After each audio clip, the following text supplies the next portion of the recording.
Look, the cloning shit is not what you think it is. It's not as simple as, well, why would somebody want to clone that nigga? What that nigga got? If you understand how the physical world is a reflection of the spiritual world, and you start fucking with the DNA and shit, you understand that you're tapping into some other shit. You're like ripping a portal open on some shit.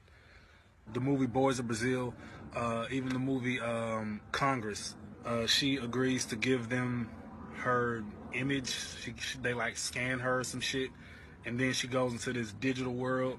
So everything is connected, and they need the influential people to maintain the mind control and how they program your subconscious mind to respond to things. And they need these influential leaders to trigger your mind control, to trigger your trauma, basically trigger your trance. What is about cloning? Do you want to get cloned, or are celebrities getting cloned? Yeah, man, I think people should look it up, man. I don't really want to say too much, but I will say do your own research. You sound like a conspiracy theorist. I'm not really a conspiracy theorist. It's no more conspiracy. I know. And so it's really up to each person to do their own research and come to your own truths, you know what I'm saying? Because I feel like we as people listen too much to what somebody tells us, and we don't actually go background check and really say, you know what, that really don't add up. You know what I'm saying? Like, you know, when you really look at a lot of different things and you start to think. And so what I like to do is I like to provoke thought, you know, and provoking thought is the least you can do. You can't make somebody believe something. You really got to just provoke thought. Would you like to be cloned? Would I like to be? Yeah. Am I already cloned? Oh, are you already cloned? I'd rather not say. But that means there's a possibility that you could already be cloned. Yes, there's a possibility. But, you know, I know I'm me because my fingernails look the same and I have dreams too. And also, too, y'all need to pay attention to these other celebrities when they're leaving hints. They're leaving clues all over the place. Everybody can't talk. Everybody can't talk because, you know, they got kids or, you know, they made some type of agreement. But pay attention. Everybody who's in this shit or who's in this industry or who has a clone is not evil or malicious. Some people just got born into this shit, like me. It's not just about copying a person. It's about consciousness transfer.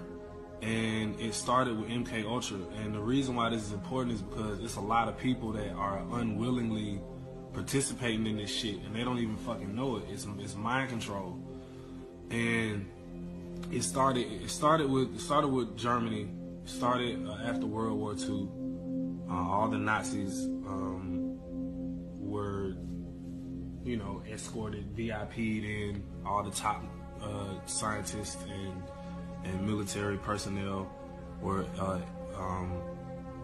harbored in the United States and South America. And also, prior to that, the Nazis went to Antarctica. And a lot of the reason why Admiral Byrd went to Antarctica was because the Nazis were in Antarctica. Yes, Warner von Braun, exactly. Fucking props, Aaron Badescu. I don't know if I'm saying that name right, my bad, but Warner von Braun is actually he actually started NASA, I believe, and on Warner von Braun's tombstone, he has a Bible verse that talks about the firmament. So I thought that was interesting. But so anyway, after World War II, the Nazis went to Antarctica and found this fucking supercomputer, and this supercomputer was I ain't got no lighter. Here we go. And so this supercomputer was already there and under the fucking ice, and it's kind of like that movie Prometheus where they go find that spaceship and it's like a supercomputer already in there. And so a part of the reason why Admiral Byrd went down there was they made it seem like he was just trying to explore Antarctica, but he was trying to go see what the fuck the Nazis was doing, and he got his ass turned back. If you look at that interview, it looks like he's not really telling the truth about what he saw. Like, you can tell something is like on his heart when he's talking. Like, go look at that interview about Admiral Byrd. It's not a very good start, is it? Look at me. Look at me. like me here. Eye contact is absolutely crucial for an interrogator, because what you're trying to do is to get him to concentrate on you. The eyes are the windows to the soul. It's a very true statement. The eyes will move in various locations on a reaction to various questions that are put to them. There are 6 areas. 1, 2, 3, 4, 5, 6.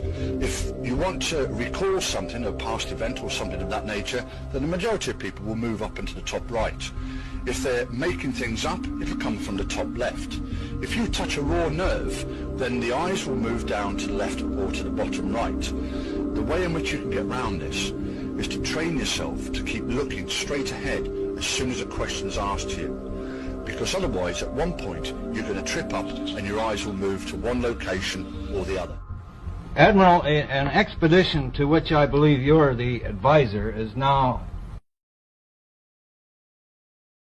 en route. What is that expedition doing? Well, that's the icebreaker Atka, and it's a reconnaissance expedition. It's going down to the South Pole area to make certain observations and to look for some bases. They will be back in April, and they will report back, and upon the information we get from that undertaking, we will base the bigger expedition that's to follow. Is that very definitely? And so basically, the Nazis coming to America and South America is what started Operation Paperclip, and it's what started the CIA and the NSA. And so the Central Intelligence Agency is actually like all of the major Hollywood studios. They're actually the CIA, and that's why all this information gets put into these movies. It's sort of like a soft disclosure, sort of like a predictive programming. I don't know, but like, you ever see these movies and it's just like, why the fuck are these secrets in this fucking movie? It's like, that's why the CIA is behind it, and it's not even just like behind it, like they literally are Hollywood. And so where was I? So anyway, I'm trying to be brief. So basically, with Operation Paperclip, that's what started all the MK Ultra tests, and them grabbing people involuntarily, all the missing kids and missing people that were used for MK Ultra. And what they would do is they would experiment with consciousness transfer, where they could transfer your consciousness, and also they could replicate DNA. They could replicate your body. They could replicate your body, put you in another body, train you to be an assassin or fucking anything, and then transfer you, and then wipe your memory and transfer you back into your original body, and you think that you just had a crazy ass dream, and it happens different. It happens different for different people. Like, certain people are like kidnapped and kept on these bases, you know what I'm saying? And then maybe they were like they trained them, transferred their consciousness, trained them, put them back in their original body, put them back into society as some Hollywood actor or artist that just pops up out of nowhere. You've never heard of them, or a president or a news anchor or the CEO of a huge multi-billion-dollar company. You know, it's they basically brainwashed and made sleeper agents out of all of the key factors, the key integral positions in society, including news anchors. I think that's a huge thing, because as you saw, the whole shit with Al Roker, when they said make room for the Holy Spirit, he froze up for 17 seconds. That's some MK Ultra shit. So I'm still here alive. I don't know why. I don't know why I can talk. Maybe it's because I have some type of amnesty, or maybe it's because somebody extremely, extremely close to me is a Mason, and I'm protected in that sense. I don't know. But if they wanted to do something with me, I wouldn't have even gotten this far to telling y'all about cloning.